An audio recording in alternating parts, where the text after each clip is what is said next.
Hey everybody, welcome to another episode of Purple Insider. Matthew Coller here with you, and should be some fun times, fun week to talk about the Minnesota Vikings in the NFL because there is absolutely nothing going on in the NFL whatsoever, which means we can do whatever the heck we want. So this week, we're going to continue our series looking at upcoming opponents for the Vikings. Going a little deep into the schedule this week, we're going to have Kevin Cole return to the show to talk about his all-time quarterback rankings by the analytics, which is a very cool process.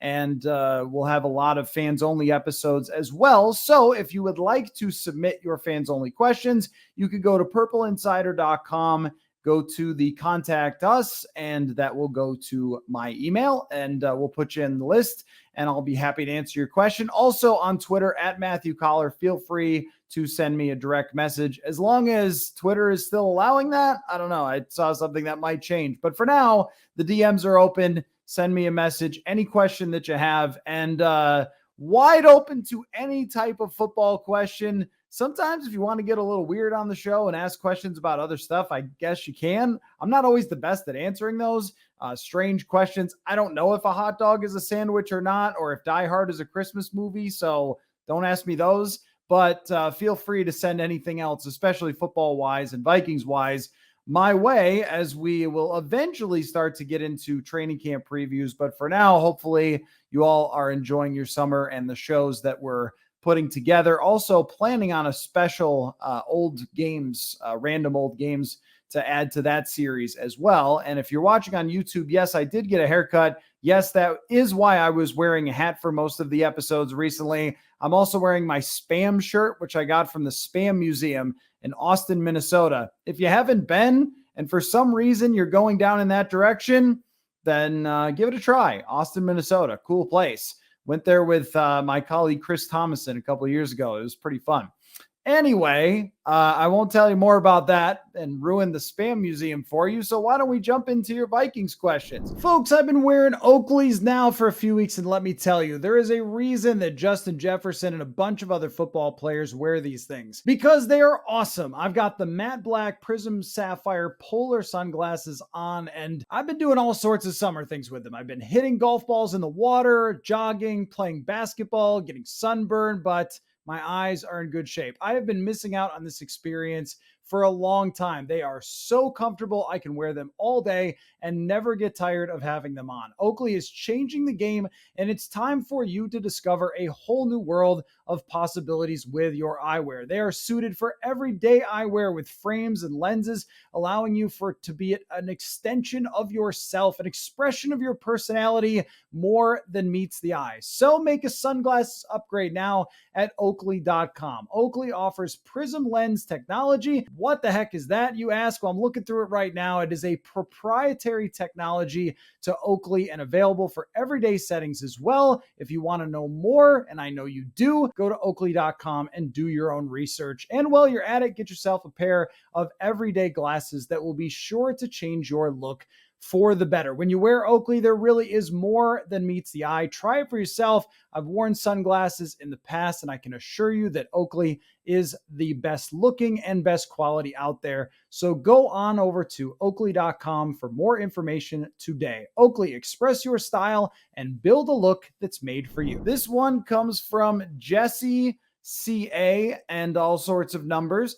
Can you talk about the potential idea for Kevin O'Connell has for Kene Nwangwu based on his experience using Chris Thompson as a change of pace back in Washington? Could we see a similar package? Yeah, if you go back to Chris Thompson in Washington, there was a little bit of a run there. I'll call this up, where he was a really dynamic running back for them and actually played kind of a long time in the NFL doing it, catching a lot of passes. One year he averaged 13 yards per reception in 2017 when Kevin O'Connell was there in Washington. So he mixed in as a running back a little bit. The most carries he had was only 64, but he routinely had somewhere between 35 and 50 receptions at a pretty good clip. So if you're not real familiar with the running back Chris Thompson, that was kind of his role. I guess we're going to have to find out a little bit as far as Kene Nwangwu goes, how good he is at catching passes. I mean, we saw him line up kind of outside at the wide receiver spot a couple of times. I think we've learned by now not to take that too seriously when it comes to OTAs and training camp and so forth, that if you see a running back lining up at wide receiver, it doesn't always mean that's who he's going to, where he's going to be. But I do remember, I think in 2017, Chris Thompson had this amazing catch over Eric Hendricks on like a go route from the slot or something like that in that game where the Vikings beat Washington. And I don't know if Kene Nwangwu can do stuff like that. But I do know that he is a dynamic talent that Kevin O'Connell, I believe, can find better ways to use than he did last year. And at least what we saw so far in minicamp is that they were trying things with him and having him be the second running back, at least on the last day of minicamp. He and Ty Chandler were mixing in throughout OTAs and minicamp. I think Chandler is maybe a little more of a traditional running back, and Kene Nwangwu could be more of a Chris Thompson type playmaker, catch passes out of the backfield, maybe get a toss here or there or an end around here or there. There has to be some creative ways to use a guy who runs a 4.3 40 and is quick and explosive with the football in his hands as Kene Nwangwu. A lot of it comes down to, though, how well can you master what they're asking you to do? So if you want Kene Nwangwu to play as a wide receiver sometimes, or come out of the backfield, even catch swing passes or go upfield a little bit, he's got to be in the right place at the right time. And he really hasn't been asked to do that ever. I mean, not much at all. If you go back to his college days, I mean, I can punch that in to the old internet here as well. Kene Nwangwu college stats. This guy has just not played a lot of football, which is really interesting considering how talented he is. And I'm trying to pull this up now, looking for his college stats, having a little trouble getting them. But I remember he did not carry the ball a whole heck of a lot in college. He was much more of the second running back. Now, that was in part because of, I'm having trouble with the internet finding those, but he was much more of that sort of second running back change of pace, which I think for the Vikings, considering what they have with Alexander Mattison, would be really good. But yeah, to your point, when you have a running back that does have a dynamic ability with the football that is, I believe, to be special for Kene Nwangwu, and you've seen it with the kick returns, it's not just the ones that go for touchdown. Even when it doesn't, the explosion with the football, the quickness, the high speed, it really is something. And I think that if they are playing their cards correctly, that yes, something in that vein, not necessarily 13 yards a catch, which means goes down the field and lines up in the slot and all that, but find a way to get him the ball, even like a slot screen. I remember they did this one or two times with Dalvin Cook, where he lined up in the slot and just went on a little bubble screen and they threw him the ball quickly. I mean, that could be an effective play with someone like Kene Nwangwu's speed. So I think that you're barking up the right tree. There's probably a lot of good ideas there of someone who mixes in, carries the ball 60 times, catches the ball 20 or 30 or 40 times for Kene Nwangwu to be that type of player. It's just that he has to prove he can be that type of player first. That was really Chris Thompson's thing that he established himself over the years. And maybe, I mean, I like where you're coming from with that, because if you're not getting him the ball, you're probably making a mistake. On to our next question comes from Dave here. What about a Josh Oliver lining up in the backfield to help shore up the interior pocket? 3 wide receivers, 2 tight ends. Oliver lines up in the backfield or shifts into the backfield looking for blitzes or helping guards. I don't know how often he's ever done that, but once again, I can see if I could take a look with Josh Oliver. But I mean, it's not a bad idea to do things like that, to have kind of those old school packages, which he may have played in when it comes to last year, because that's the type of stuff that the Ravens do. I don't know if necessarily moving tight ends into the backfield. I'm going to see if I could take a look at where Josh Oliver lined up last season. Maybe snaps by position. We'll see if we can find this on PFF's website.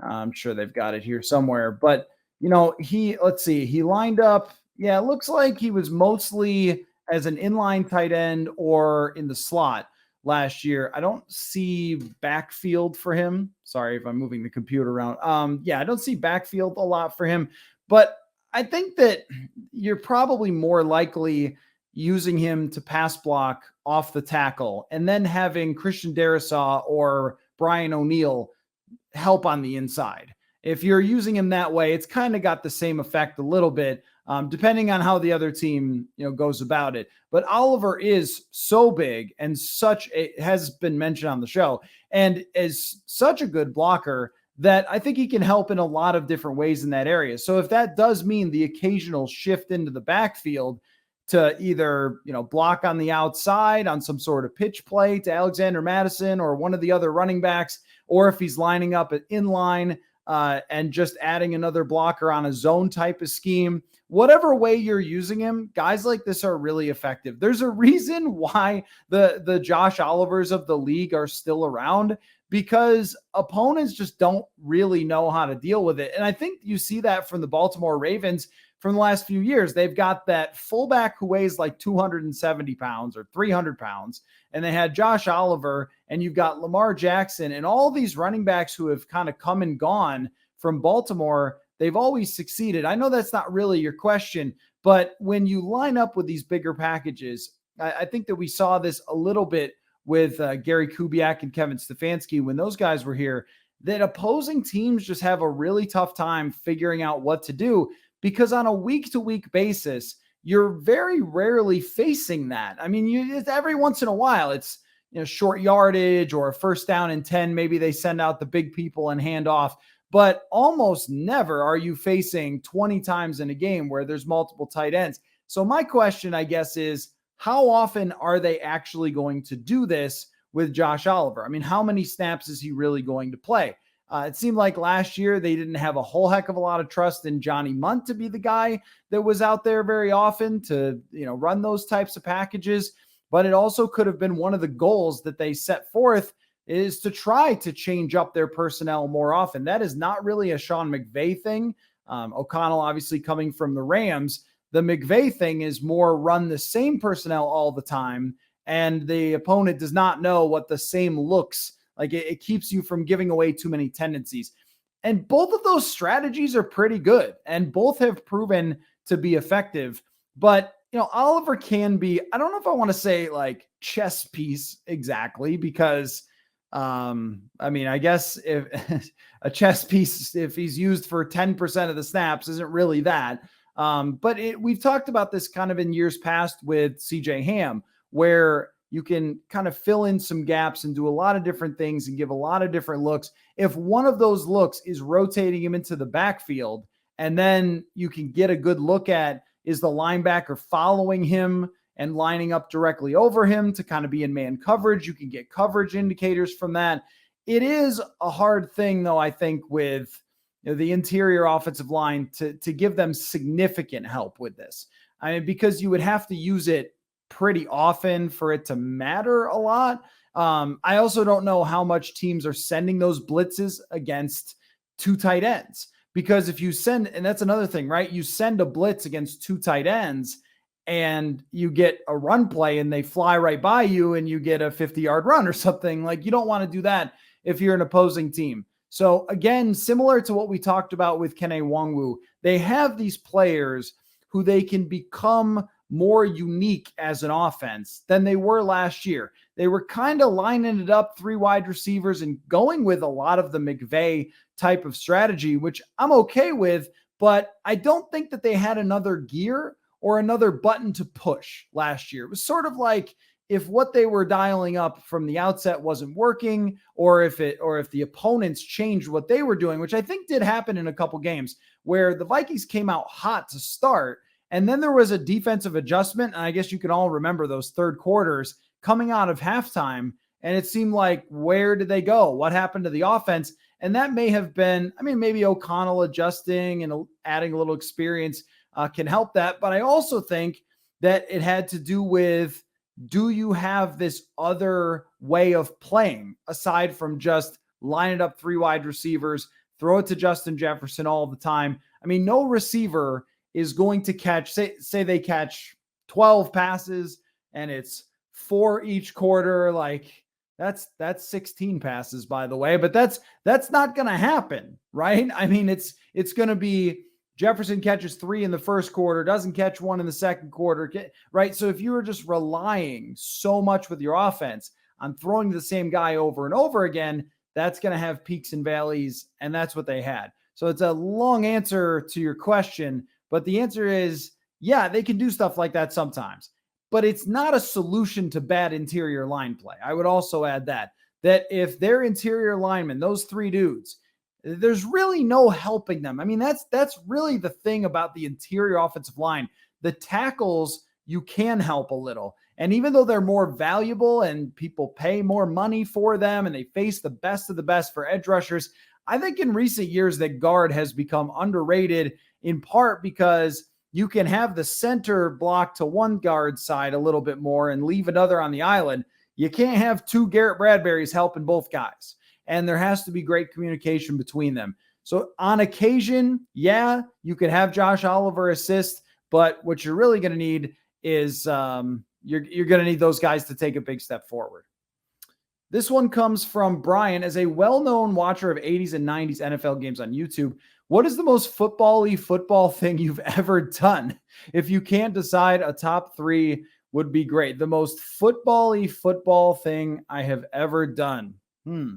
That is a interesting question. Well, since I stopped playing football myself in junior high because I just wasn't very fast, not really fit for that sport. Better at basketball and baseball than football. So I didn't do anything football-y on a football field. Can say that. I would say though, like the most love of the game football thing, I don't know if it pertains to the 80s and 90s exactly. The first thing that comes to mind is just that, and I know a lot of you out there who are gamers did exactly this. When I got the college football game, might have been the 2014 version, but I don't remember which version this was. PS3, PS4, one of them, probably PS3. I went through and changed the names from all the fake names to all the real names of the University of Buffalo Bulls. And I played several seasons to build up my recruiting to try to win a national championship with, I want to say it was Tyree Jackson, who was the quarterback at the time.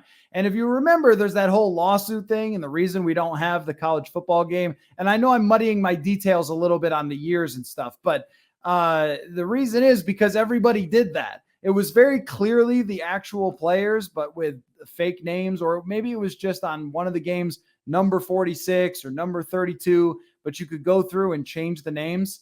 That was something I definitely did. And if you're doing it for a Mac program, that's pretty football-y, I think. Not that different from, if you go back, there was a Tecmo football game, the last version of Tecmo football, where it had an off season and you could sign free agents and make trades. My brother and I simulated through seasons to try to get the rosters correct, where we would trade away the players. I would say that's pretty football-y as well. There's another part too that is just consistently watching games from the 80s and 90s. So just the other day, or I mean, this one's a little more recent, but I was watching that they would create these Road to the Super Bowl features for NFL films. And so it was like, I don't know, 11 o'clock at night. And I'm sitting there captivated by YouTube watching a Road to the Super Bowl. This one was definitely in the 2000s. It might've been like 2006 that they were going through it. And it was the whole season. Trust me, go find these. These are great if you like football, which I know you all do. But it was going through the whole season. And I'm just sitting there going, I forgot about that. Oh, yeah, that guy had that crazy season. Oh, I forgot about that guy. That playoff game was insane. I can't believe it. Oh, it might have been 2008 when the Cardinals made the Super Bowl, because the Cardinals and Eagles had that crazy championship game where I think it was the Cardinals got way up. The Eagles came back. It was nuts. And that was, let's see, was it Pittsburgh and Indy maybe in the AFC championship game? Or no, Baltimore, Pittsburgh and Baltimore in the AFC championship game. So it kind of takes you through those team seasons, the playoffs, everything else. I think that in the middle of summer, if you're watching something from 2008, which now is longer ago than it feels like, Pretty football-y. Yeah. And I tackle the bus. No, I'm just kidding. I don't know. I was trying to think of something like running through a wall. Ran through a wall. That's what I did.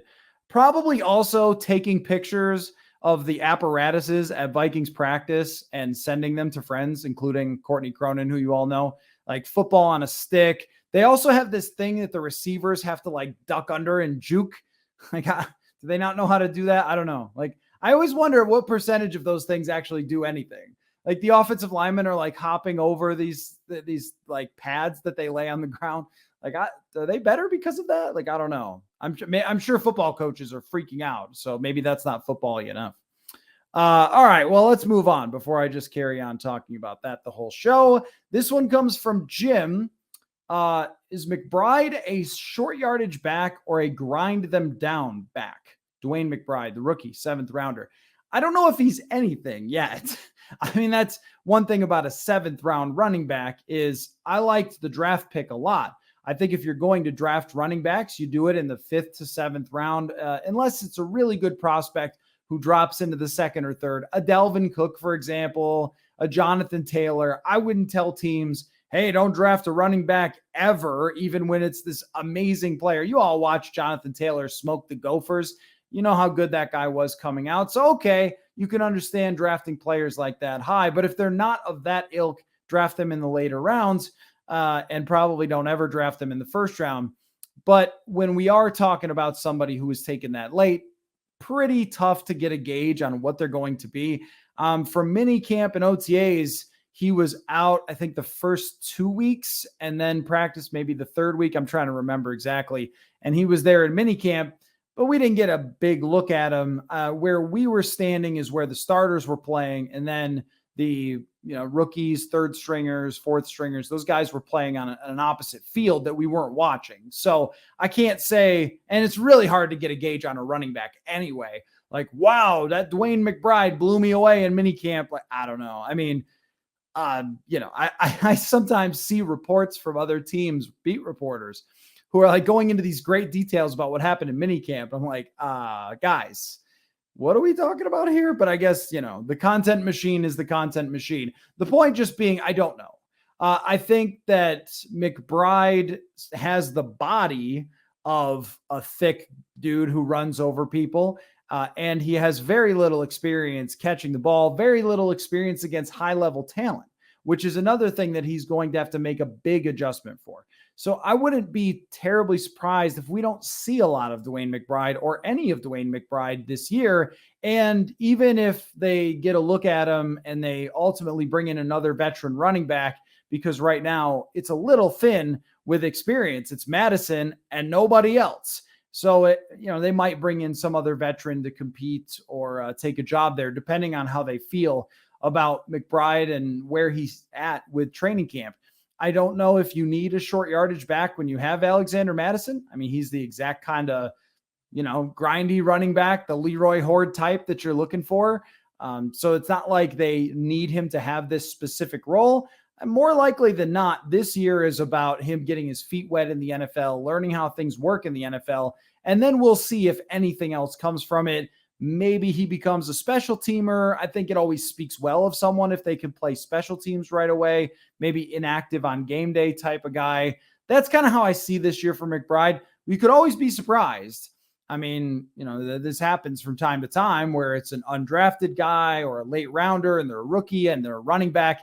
And then they show up and like, wow, okay. But most of the time, it's like at least 1 year where they have to get their feet wet in the NFL. So we'll see. We'll see. I think, though, best case scenario is he probably is a guy that can, break off some big runs and run over people and be a grind them down type of back. But that's best case scenario. I mean, think of Alexander Madison was drafted way earlier and he's just finally getting his chance. So sometimes for running backs, if you're not like the guy, like a Bijan Robinson or something, it does take some time.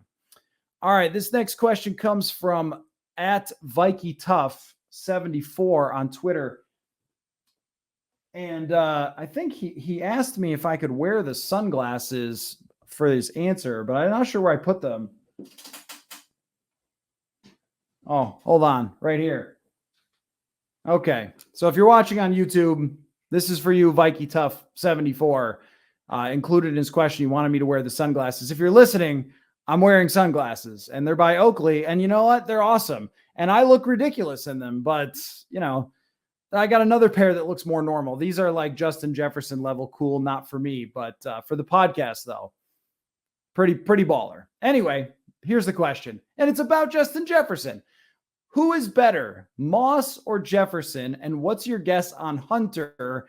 Think we could get a first rounder? Okay, on Moss and Jefferson, I know that Justin Jefferson is breaking some of Randy Moss's records, and he's putting his name up there in the annals of all-time receivers.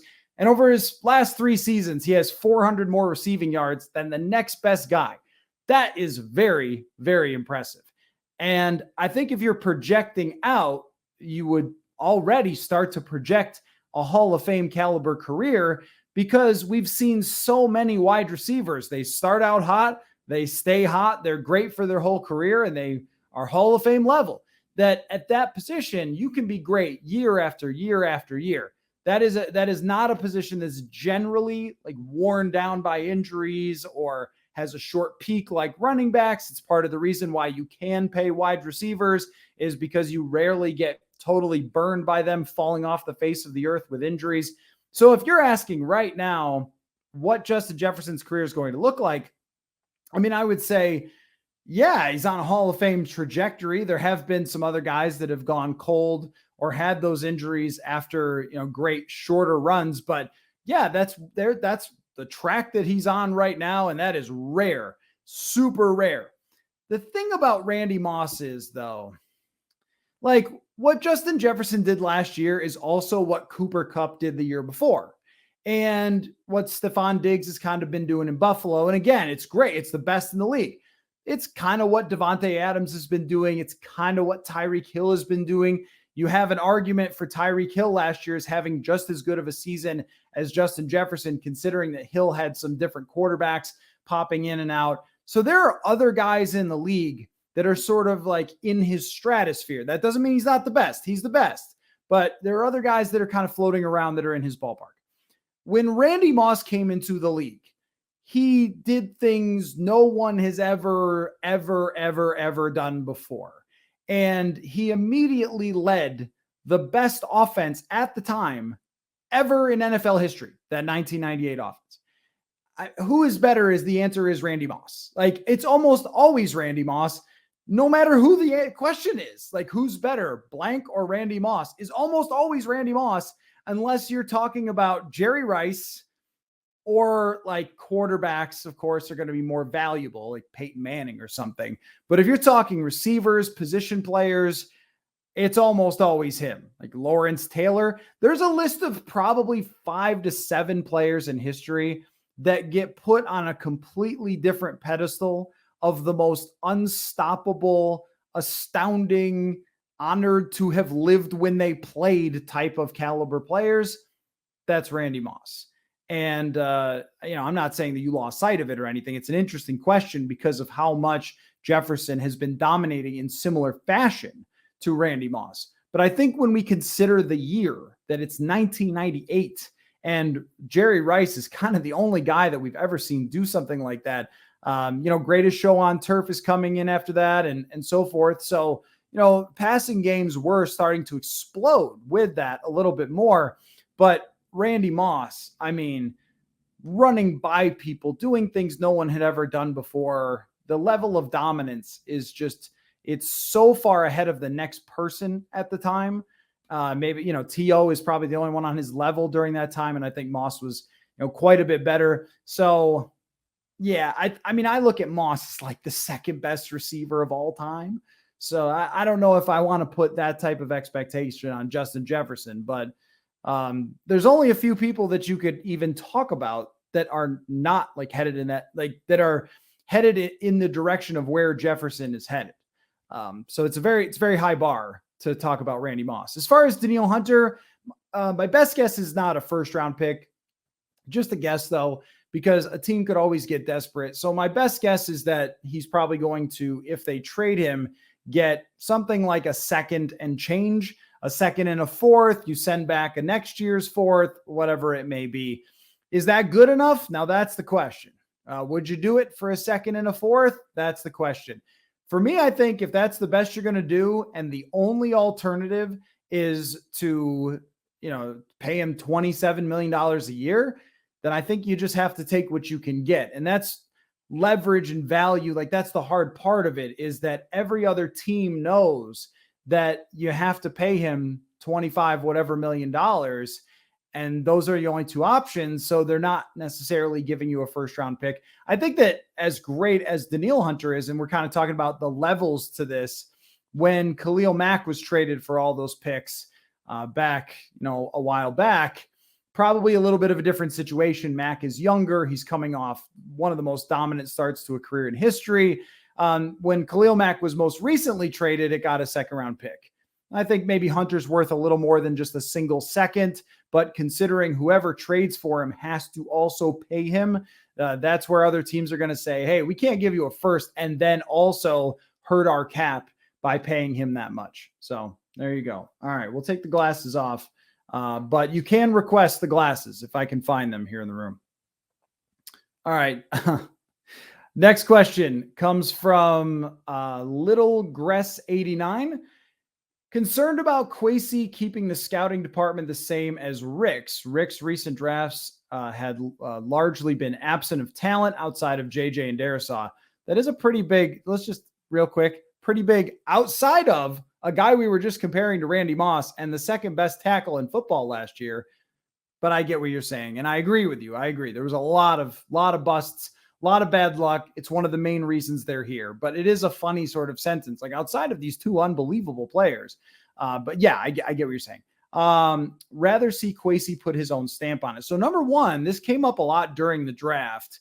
A lot of similar questions to this about the scouting department, which what I've always kind of stuck with is it's hard to really say with the scouting department how much impact each person has. If they were Rick Spielman's scout, does that make them bad? But what if they were also responsible for the 2015 draft, right? I mean, but we don't know. The Vikings had good and bad drafts during the time Rick Spielman was here, and sometimes they nailed it and sometimes they missed on it. And the recent misses, especially in the secondary, really hurt them.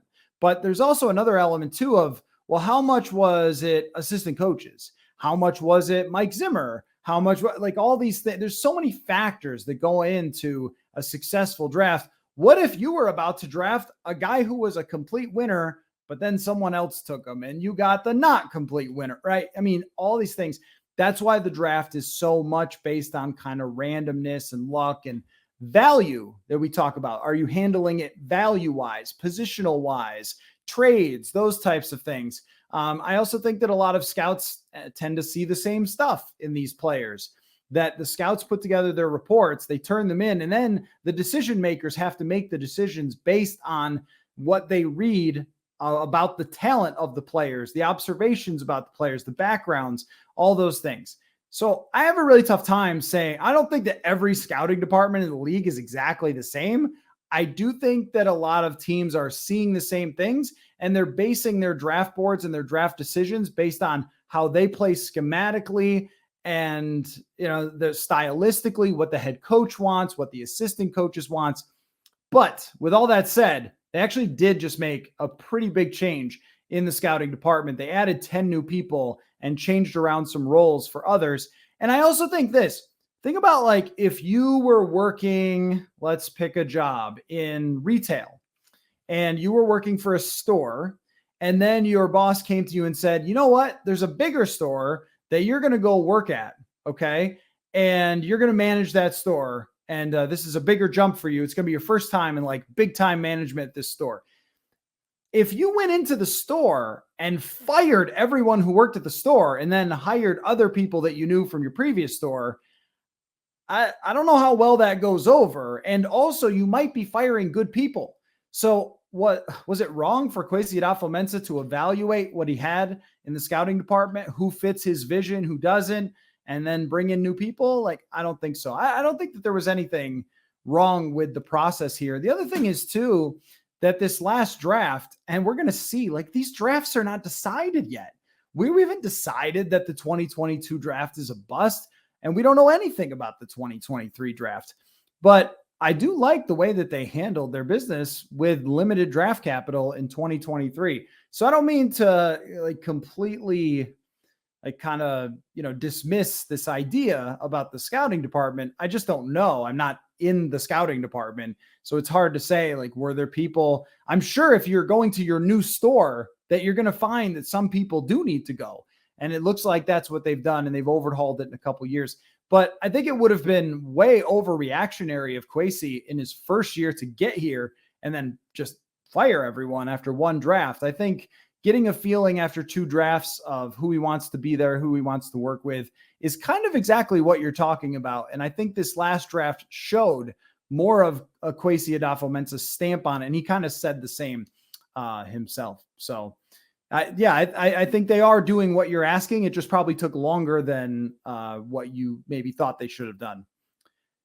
All right, this one comes from Hogue Smash. Vikings should trade Justin Jefferson before having to pay him. The obscene amount he's sure to command will be a problem for the team. Don't see many teams winning rings built around a wide receiver. So, two things on that. He will ask for a lot of money.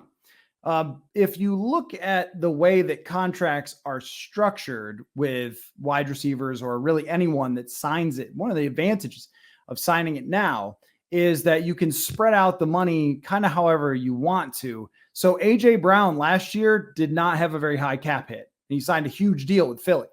A.J. Brown this year does not have a very high cap hit.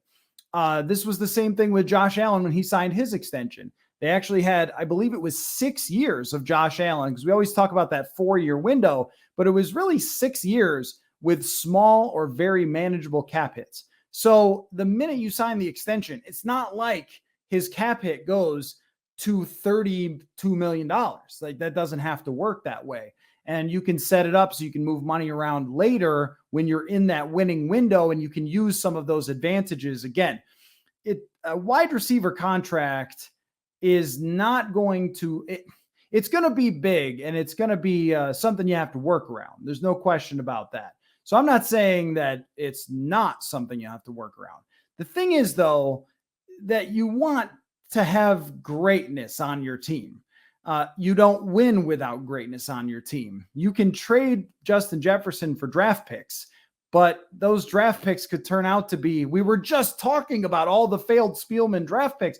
It's sort of like the Family Guy, what's in the box thing. Like, what's in the box? I hope, it's another box. Like, if you trade Jefferson, it's like, I hope it's another elite receiver who can't be stopped and is one of the greatest players to ever step foot on an NFL field. Like, the other part of this too is when it comes to the Super Bowl thing, look, Trent Dilfer's not better than Dan Marino. So we really can't do the what about the rings stuff. But even if you want to, the Chiefs won with Tyreek Hill, widely considered a top 3 wide receiver in the league. We agree on that, top 5.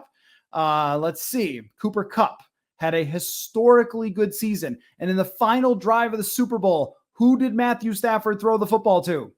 Cooper Kupp. So that is kind of part of it. Oh, by the way, the teams that lost the Super Bowl, A.J. Brown, they scored 35 points in the Super Bowl with A.J. Brown, again, widely considered to be a top 5 receiver in the league. The Buffalo Bills weren't any good until they got Stephon Diggs. I wouldn't look at the Bills trade for Diggs and go like, who needs those receivers? I think they needed that receiver. You can go back Jerry Rice, Randy Moss had a 16-0 season and a 15-1 season. Now, he didn't win the Super Bowl, but I think I would take the 1998 Vikings team again, wouldn't you? Greatest show on turf. Isaac Bruce, Torrey Holt, elite receivers. We can go through any era. John Stallworth, right? Every era has great receivers that are playing in Super Bowls. The Bengals were one drive away, and if they win, then Jamar Chase has a Super Bowl ring instead of Cooper Kupp. Both teams had elite receivers. Julio Jones was up 28-3 on the New England Patriots. I don't think that Julio Jones plays defense. That's just not really a well-researched comment, I guess. I mean, your question about Justin Jefferson and the paycheck, I think, is valid. And they have to, this is important. If they sign him to an extension, they really have to plan very well around what he's going to make. So that is absolutely true. The what about receiver rings thing, sorry, that's just not factually accurate. But when we're talking about like Jefferson's contract, this is why there could be some conflict, because the Vikings might want a 5-year deal that allows them to spread out the money a little bit more how they want to. But if Jefferson wants a shorter term deal, that's going to be harder. So, there is something to that, but there's no universe where you take the best players in the world and trade them. You don't do that. Not in any sport. Like, you know how many draft picks LeBron could have got the Cavs? A lot, but you don't trade LeBron. And football, I understand, is not exactly like basketball, but it kind of is in the way that, if the Patriots had traded Brady, they'd be getting a lot of draft picks. Or how about like Peyton Manning before he won a Super Bowl? Like, trade that guy away. Who needs him? And not winning Super Bowls with him. Like, usually you need Cooper Kupp, Aaron Donald, Odell Beckham, Von Miller, Andrew Whitworth, like a lot of great talent to win a Super Bowl. And, last year, I mean, there's the Mahomes exception. Of course there is. The Chiefs have a really expensive, awesome defensive tackle, Chris Jones, who they paid money. So there's kind of this, like, what would you call it? Like a twisted Moneyball idea of don't pay anyone. But, a lot of time, I mean, Moneyball is great and changed everybody's life, but the Yankees and Red Sox were the ones who won, right? So usually it's the teams with the best superstar talent who are driving championships. I wouldn't get rid of a guy like that for pretty much anything, unless you were giving me another guy like that. All right. This one comes from John Too Quick for Me. Let's see. What's the possibility that no one in the NFC North reigns supreme and we have a 4-team 9-8 division standing? I suppose that's possible. Now, I did look this up. I usually try no research, but this was also I included this one because I thought it was a great question. It was also in the written version of the mailbag. So if you get that and you're a subscriber to the newsletter, go subscribe. purpleinsider.substack.com or just purpleinsider.com. You can find it from there. But I thought this was hilarious, so I wanted to bring it up on the podcast as well.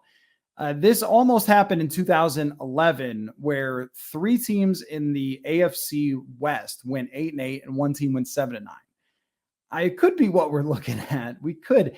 The one thing is, though, that holds me back from that, and it's just so hard because they are the Lions. But when you compare all the teams' rosters together, and you lay them all out on paper, let's say it's like that meme with the guy who's connecting the yarn all together, whatever. The Lions have a better roster, I think. I just think they have a better roster. They have a really good offensive line. They've got weapons. They've got a great receiver. They have just stacked up on that defensive side with high draft picks and free agent signings. I think that they could do better than 9-8. But if you told me that all these teams finish somewhere within 10-7 and 8-9, I would totally believe you. I mean, it's just very possible. Every one of these teams has a pretty serious flaw. Now, for Detroit, it was the defense. So it's going to have to depend on whether they can fix that defense or not. But I mean, we don't know what Jordan Love can do. There's some flaws on that team. Their weapons still are not maybe exceptional. Chicago getting to 9-8. It's funny how the perception of all these things would be different, though, right? If the Lions go 9-8 at this point, it's a disappointment. And if Chicago goes 9-8, it's a huge, probably celebration. We made the right decision on Justin Fields and all that. But what you're saying is not absurd, and it is a hilarious notion that we would have 4 teams with the same record, and then it would be all stupid tiebreakers for who goes into the playoffs. All right, this is from @ZenKid.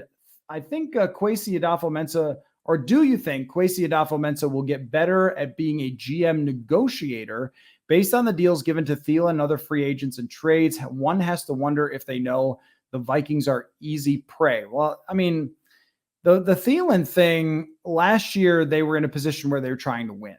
going into last year, which meant that they needed to do everything they could, which meant handing out some contracts that weren't really favorable. And on Thielen's side, they did have the advantage there, knowing that the Vikings were running it back and trying to win. And so giving out that reworked contract to Thielen was a negative.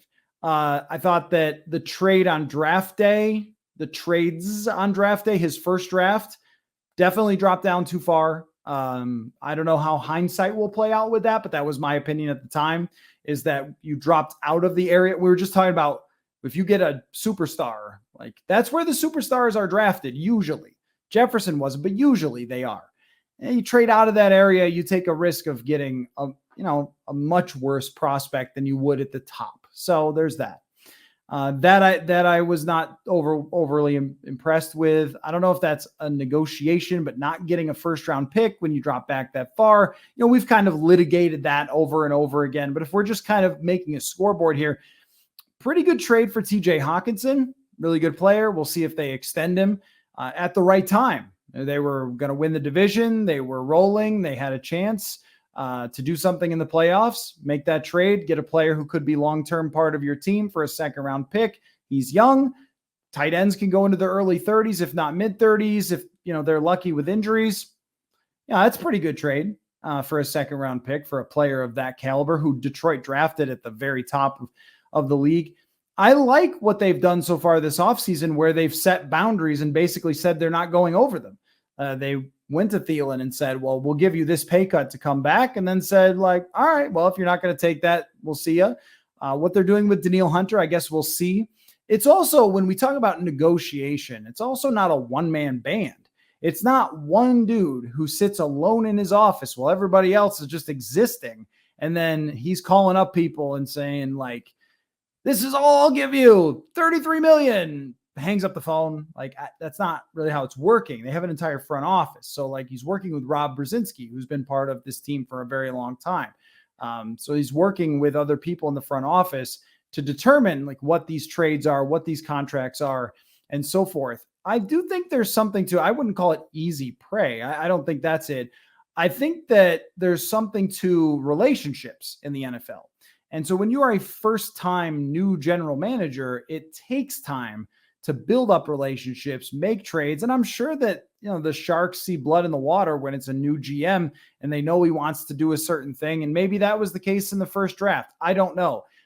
They decided not to trade down and draft Jordan Addison. That was a good idea in my mind. We're going to need a much bigger sample on this, I would say.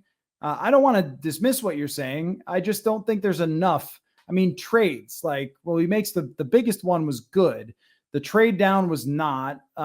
Ross Blacklock, Jalen Reagor, I don't know. Like, I didn't like either one of those, but we're talking about, late round draft picks and conditional picks and stuff like that. So I don't know. I think we need a lot more.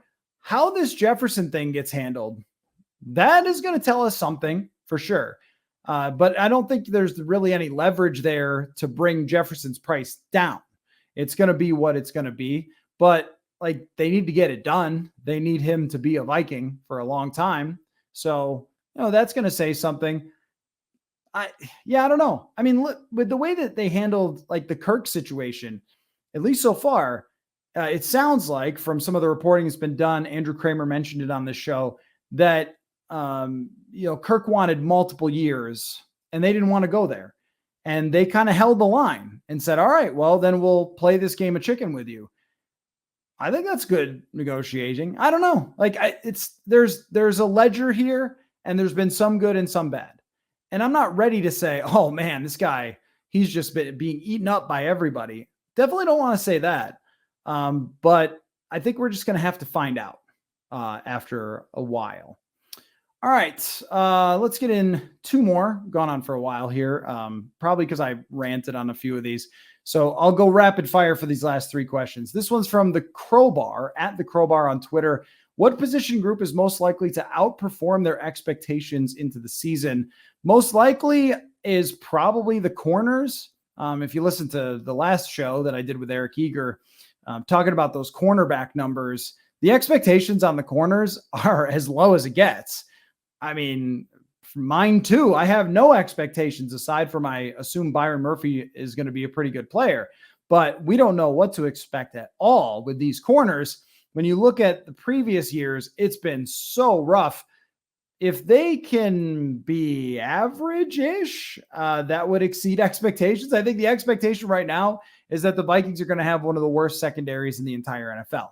And if that is not true, they will have exceeded it. But not only that, have set themselves up pretty well for the future, if that can be the case. So I think that's the position group most likely to. Probably running back as well. If you go around the fantasy world, I don't think there's a lot of people saying Alexander Madison's going to run for 1,200 yards. Maybe he will. Or maybe like where we started, Kene Nwangwu will be this chess piece that ends up being a huge part, and they could have a very good running game. I could see it.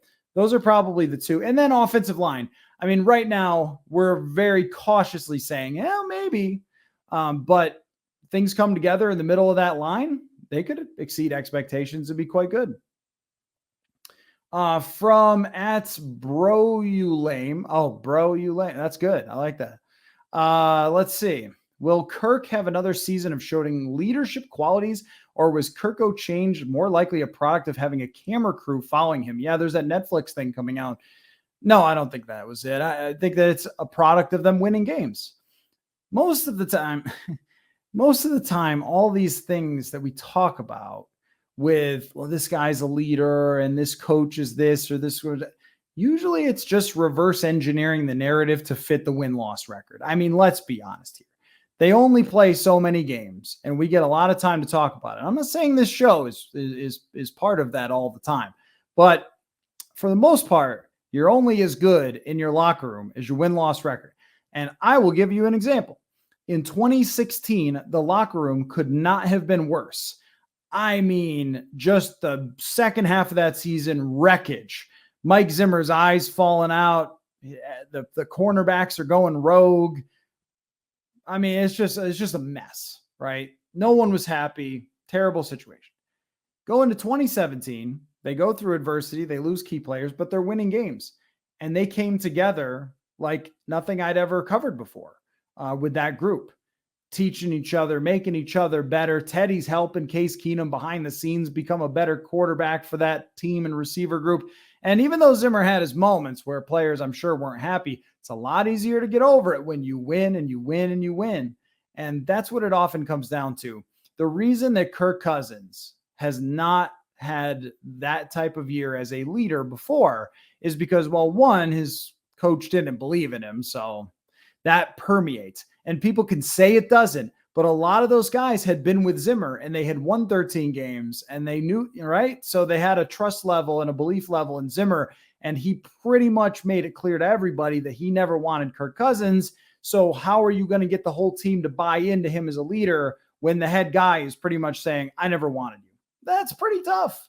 That's a pretty tough situation. And then when you make as much money as he does, and guess what? These other players, they know what you make. And you don't come through in a lot of situations, which he didn't. Last year he did, but in the previous years he didn't.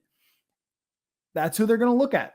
And it's a lot harder to get everybody else following you when that happens, when you're not coming through in some of the biggest moments, which again was an issue where they had a lot of games where they were close, 2020, 2021, and they didn't win them.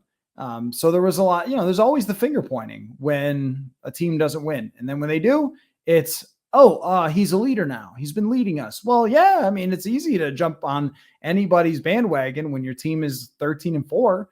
And then you could say, well, real great leaders are there when the going is tough. Now, usually they just replace them if the going gets tough. So even if you're the greatest leader in the world, if your team goes 5-12, you're not going to be leading anything. So it's a funny world we live in, isn't it?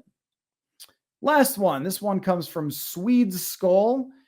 If the Vikings end up not being able to trade up for a quarterback while also losing Kirk to free agency, which veteran one-year stopgap quarterback is destined to be the next Vikings QB? That is obviously Kelly Holcomb.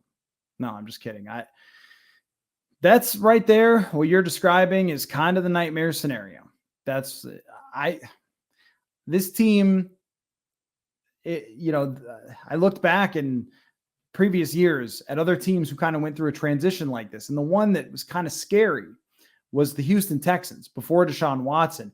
They had like Ryan Fitzpatrick, Brian Hoyer. You can kind of get into that, like where Denver was when Teddy was starting the whole season. And funny, he played better than Russell Wilson, but Russell Wilson is still kind of an ideal scenario where it's some unhappy quarterback or team is moving on from their quarterback. They join your team. Your team's been built up to win. That's an ideal scenario. The Vikings could look into that. But I don't know. I mean, are we talking about, Jameis Winston, Andy Dalton? You just don't want to be in that range. But also, if they do have a down year, they can't really have another one. Because if you have another one, then things start to get a little dicey. And you talk about leadership, tension, culture. It's going to get real tense if you don't have a quarterback that can take you somewhere, or at least is showing the potential to take you somewhere if you do move on from Kirk Cousins. And then especially if Cousins has a good year and then they move on, people will second guess. It's not easy running a football team, folks. Not easy at all. But that right there, what you're describing, that's some scary stuff. It's Mitch Trubisky, right? Or bring back Teddy. I don't know. Maybe Teddy's not going to play anymore. Anyone but Carson Wentz. How about that for an answer? So I don't know, but that is something that they don't want to get caught into, is not being able to find that quarterback. But that's, it's a very real scenario, what you're describing. And it's a very tricky game they're playing if they move on from Cousins. But I also don't think they have a choice. I mean, staying with Cousins also kind of locks you into a future that you already know where that's going, and he's probably not getting better with age. So this is the only choice you have, is to kind of go down that road of the unknown.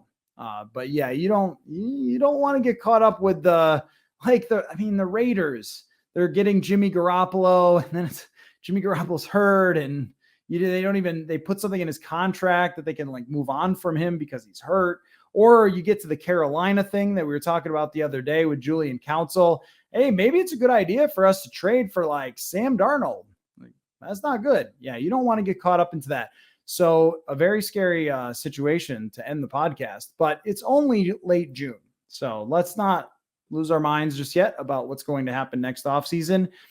But very real situation. All right. Thanks for all the questions, everybody. And go to purpleinsider.com. Hit me up at Matthew Coller on Twitter anytime, and I will put your questions in the queue and make sure you get on the Fans Only episode. So thanks, everybody, for listening, and I will catch you later.